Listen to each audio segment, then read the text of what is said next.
Bonjour et bienvenue à notre méditation. Aujourd'hui, je voudrais lire avec vous dans 2 Thessaloniciens, chapitre 3 et verset 3. Le Seigneur est fidèle, il vous affermira et vous préservera du malin.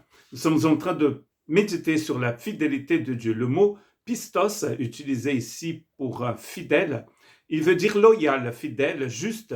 Ce sont des personnes qui se montrent elles-mêmes loyales dans les transactions d'affaires, dans l'exécution des commandes et dans l'exercice des fonctions officielles. Dieu est fidèle.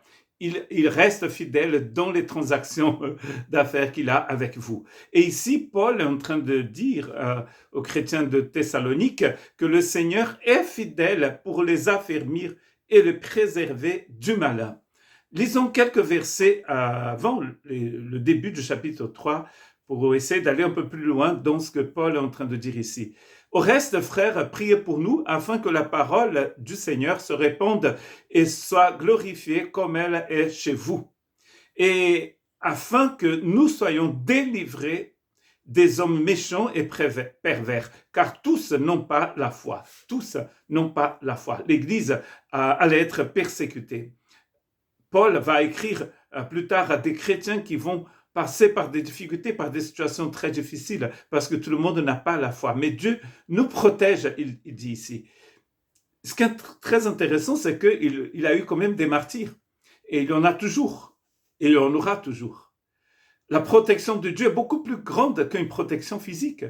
Ici, c'est pour ça qu'il dit, il va nous protéger du malin.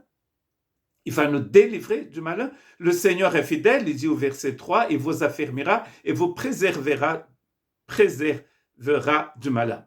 Nous avons à votre égard cette confiance dans le Seigneur, dit Paul, que vous faites et que vous ferez les choses que nous recommandons.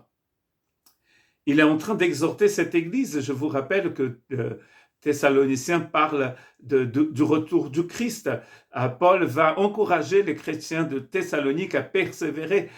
Les gens avaient peur parce qu'ils voudraient savoir ce qui allait se passer avec ceux des leurs qui étaient morts. Et Paul va donc les réconforter en parlant du moment où le Christ va nous prendre pour rester avec lui. Et là, la fidélité de Dieu est manifestée dans le fait que Dieu est notre protection.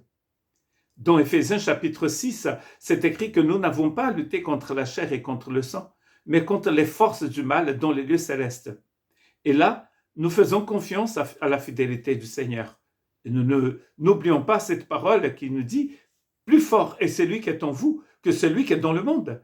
Donc nous n'avons pas à avoir peur, mais nous avons à faire confiance au Seigneur, à mettre notre confiance en lui, parce que lui, il est fidèle pour nous protéger du malin. Que Dieu vous bénisse.